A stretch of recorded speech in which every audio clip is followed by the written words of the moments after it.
எங்க அண்ணன் ஆட்சியில் அமர்ந்து விட்டார், இனி எல்லாமே தெரிதான் என தமிழ்நாட்டு இளசுகள் ஃபயர் விட்டுக் கொண்டிருக்க, ஆட்சி பொறுப்பேற்றது முதல் பல விஷயங்களில் சொதப்பிக் கொண்டே இருக்கிறது சி ஜோசப் விஜயின் அரசு. இந்த சொதப்பல்களை சமாளிக்க 717 டாஸ்மாக் மூடல், 10 ரூபாய் வாங்கினா பதவி பறிப்பு, 21 வயசுக்கு உட்பட்டவர்களுக்கு மதுவிற்றால் தண்டனை, மகளிர் பாதுகாப்புக்கு சிங்கப்பெண் திட்டம், திமுக அரசில் செயல்படுத்தப்பட்ட திட்டங்களை தொடர்ந்தது, பல்வேறு கட்சி அரசியல் தலைவர்களை நேரில் சென்று சந்தித்தது என பல்வேறு செயல்களை காட்டினாலும் அரசின் சொதப்பல்கள் பல் இழித்துக் கொண்டுதான் இருக்கின்றன.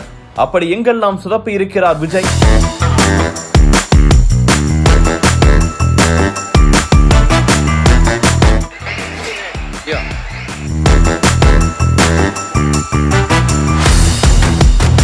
சொதப்பல் 1. எல்லா அரசியல் நாடகங்களும் அரங்கேறி நேரு உள்விளையாட்டு அரங்கம் பதவியேற்புக்கு தயாராகி கொண்டிருந்தது. மே 10ஆம் தேதி காலை 10 மணிக்கு சி ஜோசப் விஜய் எனும் நான் என முதல்வர் விஜய் அவர்கள் பதவியேற்பதை காண சென்னை மாநகரம் எங்கும் டிஜிட்டல் திரைகள் அமைக்கப்பட்டு ஊரெங்கும் தொலைக்காட்சி முன் அவரது தொண்டர்கள் உணர்ச்சி பொங்க அமர்ந்திருக்க ஆளுநர் அழைத்து பதவியேற்க வந்தார் விஜய். ஆளுநர் நான் என ஆரம்பித்து பதவி பிரமாணம் செய்து வைக்க, விஜயோ தான் மனப்பாடம் செய்து வந்ததை ஒப்பிக்க தொடங்கினார். ஷாக்காகி போன ஆளுநர் இடைமறிக்க ரசிகர்கள் எல்லாம் கொதித்து விட்டனர். அண்ணன் நல்லாதானே பதவியேற்றார், இவர் ஏன் இடைமறிக்கிறார் என ஷாக்காக. அப்போதுதான் ஆளுநர், உங்க நோக்கத்துக்கெல்லாம் டயலாக் மாதிரி பேசக்கூடாது, உங்க முன்னாடி என்ன இருக்கோ அதை அப்படியே வாசிக்க வேண்டும், அதுதான் மரபு என சொல்ல, அதன் பிறகே கடவுள் அறிய தமிழ்நாட்டின் முதல்வராக பதவியேற்றுக் கொண்டார் சி ஜோசப் விஜய் அவர்கள். சி ஜோசப் விஜய் எனும் நான்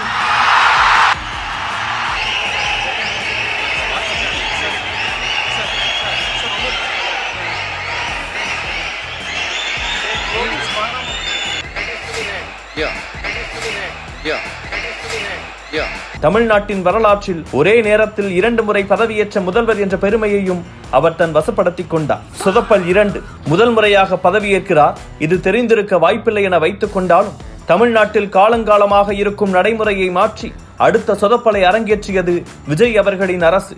தமிழ்நாட்டில் நடக்கும் எந்த அரசு நிகழ்ச்சியானாலும் அதில் முதலில் தமிழ்தாய் வாழ்த்து பாடப்படும். கடந்த ஆட்சியில் சென்னை பிரசார் பாரதி அலுவலகத்தில் நடந்த நிகழ்ச்சி ஒன்றில் முதலில் தேசிய கீதம் பாடப்பட்டு அதன் பின் தமிழ்தாய் வாழ்த்து பாடப்பட்டது. உடனடியாக அப்போதைய முதல்வர் ஸ்டாலின் கொதித்திட பிரசார் பாரதி மன்னிப்பு கேட்டது. ஆளுநரும் தன்னிலை விளக்கம் அளித்தார். ஆனால் மாற்று அரசியலை முன்னெடுக்கப் போகிறேன் என ஆட்சிக்கு வந்த விஜயின் பதவியேற்பு விழாவில் முதலில் வந்தே மாதரம், இரண்டாவதாக தேசிய கீதம் இசைக்கப்பட கடைசியாகவே தமிழ்தாய் வாழ்த்து பாடப்பட்டது. இதற்கு பல்வேறு தரப்பிலிருந்தும் விமர்சனங்கள் எழுந்தன. ஆனாலும் தற்காலிக சபாநாயகர் பொறுப்பேற்ற நிகழ்விலும் இதுவே தொடர விஜயின் அரசு விமர்சனங்களை பெரிதாக பொருட்படுத்தவில்லை என்பதையே காட்டியது. வந்தே மாதரம் வந்தே மாதரம் ஜனகணமன அதிநாயக ஜய ஹே பாரத பாக்ய விதாதா நீராறும் கடலுடுத்த நிலமளந்த கிழியொழுகும்.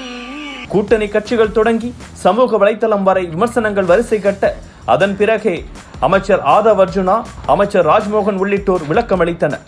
முதல்ல தமிழ்தாய் வாழ்த்து தான் பாடணும் சொன்னது மாண்புமிகு அமைச்சர் ஆதவ் அர்ஜுனா. பண்றோம்னு சொன்னாங்க. நான் அதை போய் கிழிச்சேன், ஏன்னா எனக்கு இவங்களை பத்தி தெரியும். கிழிச்சிட்டு ஃப்ரெஷ்ஷா ஒரு பிரிண்ட் அவுட் போட்டு கொடுங்க கொடுத்தோம். ஆனா மாறி அவங்க என்ன பிளான் பண்ணாங்களோ அதான் பாடினாங்க. சொதப்பல் 3. முதல்வர் சி ஜோசப் விஜய் பதவியேற்றதும் 3 முக்கிய திட்டங்களில் மக்கள் முன்னிலையில் கையெழுத்திட்டார். அதில் ஒவ்வொரு வீட்டுக்கும் 200 யூனிட் மின்சாரம் இலவசம் என அறிவித்து விட்டார் தளபதி என கட்சி நிர்வாகிகள் தொடங்கி விர்ச்சுவல் வாரியர்ஸ் எல்லோரும் ஃபயர் விட்டுக் கொண்டிருக்க, ஒவ்வொரு மாதமும் 200 யூனிட் இலவசம் என சொல்லிவிட்டு 500 யூனிட் வரை உபயோகிக்கும் தகுதியுடையவர்களுக்கு மட்டுமே 200 யூனிட் மின்சாரம் இலவசம் என சொல்வது உங்களுக்கு ஓட்டு போடும் மக்களை ஏமாற்றும் செயல் அல்லவா என அந்த ஃபயரில் தண்ணீரை ஊற்றி அணைத்து விட்டனர் மக்கள். அது மட்டுமல்ல, இந்த அறிவிப்பின் மூலம் ஏற்கனவே வழங்கப்பட்டு வந்த 100 யூனிட் இலவச மின்சாரம் ரத்து செய்யப்பட்டு விட்டது எனவும் செய்திகள் பரவ பதறிவிட்டது தமிழக அரசு. அதன் பிறகு அதெல்லாம் இல்லை, முன்னர் வழங்கப்பட்ட 100 யூனிட் இலவச திட்டம் தொடரும், அதோடு 500 யூனிட் மின்சாரம் வரை பயன்படுத்துவோருக்கு 200 யூனிட் மின்சாரம் இலவசம் என விளக்கம் சொன்னார்கள். ஆனாலும் அந்த மாதம் 200 யூனிட் மின்சாரம் இலவசம் என்ற வாக்குறுதி என்ன ஆனது என்பதை அவர்கள் காற்றில் விட்டுவிட்டனர். அந்த தகுதியுடைய வீட்டினர் யார் எனவும் சொல்லவில்லை. அவகாசம் எடுத்து சொல்வார்கள், காத்திருப்போம். சொதப்பல் 4. இதெல்லாம் முதல் நாள் சொதப்பல் என்றால் அடுத்த நாள் பதவியேற்பில் நடந்த சொதப்பல்கள் அடடே ரகம். மக்களால் தேர்ந்தெடுக்கப்பட்ட உறுப்பினர்களில் முதல்வர் தொடங்கி அமைச்சர்கள், முன்னாள் முதல்வர்கள், முன்னாள் அமைச்சர்கள், அதன் பிறகு அகர வரிசையில் சட்டமன்ற உறுப்பினர்கள் பதவியேற்பார்கள் என தற்காலிக சபாநாயகர் பதவியேற்பு நிகழ்வை தொடக்கி வைத்தார். அவர் சொன்ன வரிசையில் பதவியேற்க வந்த அமைச்சர் கீர்த்தனா தன்னுடைய வெற்றி சான்றிதழை கொண்டு வர மறந்துவிட அவரால் பதவியேற்க முதலில் முடியவில்லை. இந்த சோகம் மறைவதற்குள் அடுத்தடுத்து 10க்கும் மேற்பட்டோர் இப்படி தங்களின் வெற்றி சான்றை மறந்துவிட்டார்கள் என்ற செய்தி ஊரெங்கும் பரவியது. இவை எல்லாவற்றையும் மிஞ்சும் அளவுக்கு வேளச்சேரி தாவேக எம்எல்ஏ தன்னுடைய சான்றிதழுக்கு பதிலாக தன் அருகில் இருந்தவரின் சான்றிதழை எடுத்து வந்து பதவியேற்க முயல அதை பார்த்த அதிகாரிகள், இது உங்களுடைய சான்றிதழ் இல்லை என சொல்லி திருப்பி அனுப்ப நம்மோடு சேர்ந்து தாவேக சட்டமன்ற உறுப்பினர்களும் வாய்விட்டு சிரித்தனர். சொதப்பல் 5. இதோடு அன்றைய நாள் சொதப்பல்கள் நிறைவுக்கு வர அடுத்த நாள் தன்னுடைய ஆஸ்தான ஜோதிடர் ரிக்கி ராதன் பண்டிட் வெற்றிவேலை தமிழ்நாடு முதலமைச்சர் விஜயின் அரசியல் பிரிவு சிறப்பு அதிகாரியாக நியமிக்க தன்னுடைய அரசை மதச்சார்பற்ற அரசாக விஜய் அவர்கள் நடத்துவார் என நினைத்த அனைவரது முகத்திலும் ஈயாடவில்லை.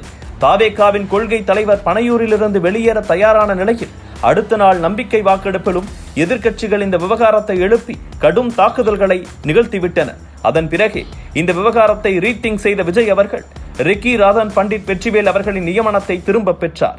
இப்படி நீங்க கூவத்தூரையும் மிஞ்சுற அளவுக்கு அடிக்கிற கூத்த பார்க்கும்போது இந்த அரசு எத்தனை நாளைக்கு நீடிக்க போகுதுன்னு மக்களுக்கு அந்த சந்தேகம் வர ஆரம்பிச்சிருச்சு.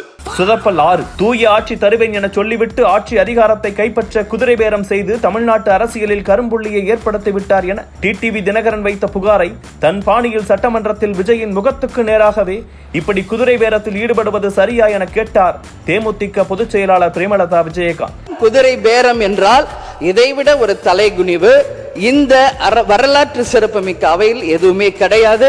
அவரிடமிருந்து இப்படி ஒரு தாக்குதல் வரும் என்பதை முன்பே யூகித்து விட்டாரோ என்னவோ. இது குதிரை பேரம் செய்யும் அரசு அல்ல, குதிரை போல வேகமாக செயல்படும் குதிரை வேக அரசு என விஜய் முட்டுக் கொடுத்தார். ஆனாலும் அது பெரிதாக எடுபடவில்லை. தேசிய முற்போக்கு திராவிட கழகத்தின் சார்பாக உரையாற்றிய மாண்புமிகு உறுப்பினர் திருமதி பிரேமலதா விஜயகாந்த் அவர்கள் ஓரிரண்டு கருத்துக்களை தெரிவித்து தெளிவுபடுத்த வேண்டும் என்று கேட்டுக்கொண்டார்கள். I will rethink about it. சொதப்பல் 7. தன் அரசு மீதான நம்பிக்கை தீர்மானத்தை முதல்வர் விஜய் சட்டமன்றத்தில் கொண்டு வர ஆரம்பத்தில் ஆதரவு கட்சிகள் ஆகா ஓஹோ என விஜய் அவர்களை புகழ குளிர்ந்து போனார்.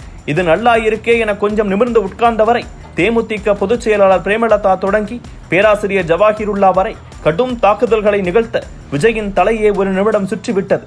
சுதாரிப்பதற்குள் எதிர்க்கட்சி தலைவர் உதயநிதி ஸ்டாலின் குதிரை பேரம் நடத்தினீர்கள், சோஃபா அனுப்பி ஆட்சியை பிடித்தீர்கள், பதவி ஆசையில் ஆளுநர் வீட்டுக்கு அலைந்தீர்கள், எங்கள் கூட்டணி கட்சியினரை வைத்துக் கொண்டு ஆட்சியை பிடித்தீர்கள், அதை தக்க வைக்க உங்கள் கொள்கை எதிரிகளின் கூட்டாளிகளோடு கைகோர்க்க நினைக்கிறீர்கள் என அடுத்தடுத்து அம்புகளை எய்து விட்டார். இறுதியாக பெரும்பான்மை மக்கள் நீங்கள் வேண்டாம் என்று நினைத்திருக்கிறார்கள், ஆனாலும் இங்கே நீங்கள் வென்று விடுவீர்கள் என்பதால் நாங்கள் வெளியேறுகிறோம் என சொல்லி தன் கட்சி உறுப்பினர்களோடு வெளிநடப்பு செய்தார் உதயநிதி. அண்ணன் அடுத்த சிக்சர்களை பறக்க விடுவார் என தாவேகாவினர் காத்திருக்க கொடுக்கப்பட்ட பேச்சு நகலை வாசித்துவிட்டு அமைதியாக சென்றார் விஜய். பல மணி நேரம் கழித்து வந்த ட்விட்டர் பதிவின் மூலமே தெரிந்தது எதிர்க்கட்சிகள் சட்டமன்றத்தில் அவரை சுதாரிக்கவே விடவில்லை என. முதல்வர் விஜயின் பதில் சரியோ தவறோ அதை சட்டமன்றத்தில் தான் சொல்லி இருக்க வேண்டும். இப்படி சமூக வலைதளங்களில் சொல்வது அவரது அரசியல் முதிர்ச்சியின்மையே காட்டுகிறது என்ற விமர்சனத்திற்கும் ஆளாகி இருக்கிறார் விஜய். சொதப்பல் 8. தேர்தல் முடிந்து பெரும்பான்மையை பெற்று ஆட்சி பொறுப்புக்கு வந்து வாரம் 1 போகிறது. தனக்கு விசுவாசமாக இருந்த 9 பேரை நேரு ஸ்டேடியத்தில் தன்னுடன் அமைச்சர்களாகவும் பொறுப்பேற்கவும் வைத்தார் விஜய். நம்பிக்கை வாக்கெடுப்புக்கு பின் அவர்களுக்கான அமைச்சரவை விவரம் தெரிய வரும் என்பது போல எல்லோருமே காத்திருந்தனர். ஆனாலும் இன்று வரை அமைச்சர்களுக்கான துறைகள் ஒதுக்கீடு செய்யப்படவே இல்லை. அதிமுகவுக்குள் நடக்கும் உட்கட்சி பூசல்தான் இந்த தாமதத்துக்கு காரணம் என சொல்கிறார்கள் சிலர். அதிமுகவின் பிளவு அணி உள்ளே வந்தால் அவர்களுக்கு சில அமைச்சரவை இடங்கள் கொடுக்க தாவேகா திட்டமிட்டிருப்பதாகவும், எந்த துறைகளை அவர்கள் கேட்பார்கள் என்ற தெளிவு இல்லாத போது அமைச்சரவையை ஒதுக்குவது சரியாக இருக்காது என விஜய் நினைப்பதாகவும் பார்க்கப்படுகிறது. இதனால் அரசின் செயல்பாடுகள் தேங்கி நிர்வாகம் ஸ்தம்பிக்கும் என்றாலும் தன் பதவியை காப்பாற்ற எந்த எல்லைக்கும் போவார் என விஜய் மீது கடும் விமர்சனங்கள் எழவே வாய்ப்பை ஏற்படுத்தும். சொதப்பல் 9. சபாநாயகராக ஜேசிடி பிரபாகர், துணை சபாநாயகராக ரவிசங்கர் ஆகியோர் ஒருமனதாக தேர்ந்தெடுக்கப்பட்டிருக்கின்றனர். இதில் துணை சபாநாயகராக ரவிசங்கர் அறிவிக்கப்பட்ட போது அவர் டாஸ்மாக் ஒன்றில் அமர்ந்திருப்பது போன்ற புகைப்படம் ஒன்று வெளியானது. தேர்வாகும் முன்புதான் சர்ச்சையில் சிக்கினார் என்றால் தேர்வான பிறகு அவரது நண்பர்கள் துணை சபாநாயகர் இருக்கையில் அமர்ந்து இனிமேல் இது நம்முடைய கட்டுப்பாட்டில் என்பதாக சோசியல் மீடியாவில் பதிவிட பதவியின் மாண்பு என்னவென்று தெரியாதவர்களை பொறுப்புக்கு கொண்டு வருகிறது தாவேகா என வருத்தெடுக்க தொடங்கிவிட்டனர் நெட்டிசன்கள். நாங்க புதுசு, எங்களுக்கு கொஞ்சம் காலம் வேண்டும் என சமாளிக்கலாம். ஆனால் தேர்தலில் வாக்கு கேட்கும் போது எங்களை உடனே முதல்வர் நாற்காலியில் உட்கார வையுங்கள், உடனடியாக மாற்றத்தை கொண்டு வருவோம் என சொல்லித்தான் வாக்கு கேட்டார் தாவேகா தலைவர் விஜய் அவர்கள். ஆனால் ஆட்சி பொறுப்பேற்றதிலிருந்து அவகாசம் வேண்டும் என கேட்பதோடு பழைய திட்டங்களுக்கு பெயிண்ட் அடிக்கும் பெயிண்டர் நேசமணி வேலையை தான் விஜய் அவர்களின் ஆட்சி செய்து கொண்டிருக்கிறது. எங்களால் சாத்தியமானதை மட்டுமே சொல்வோம், அதை செய்வோம் என சொல்லி வந்த விஜய் அவர்களின் தொடக்கமே சொதப்பலாக இருக்கிறது. முதல் கோணல் முற்றும் கோணலாக இல்லாமல் தவறுகளில் இருந்து பாடம் கற்று மக்கள் விரும்பும் ஆட்சியை கொடுப்பார் என காத்திருப்போம்.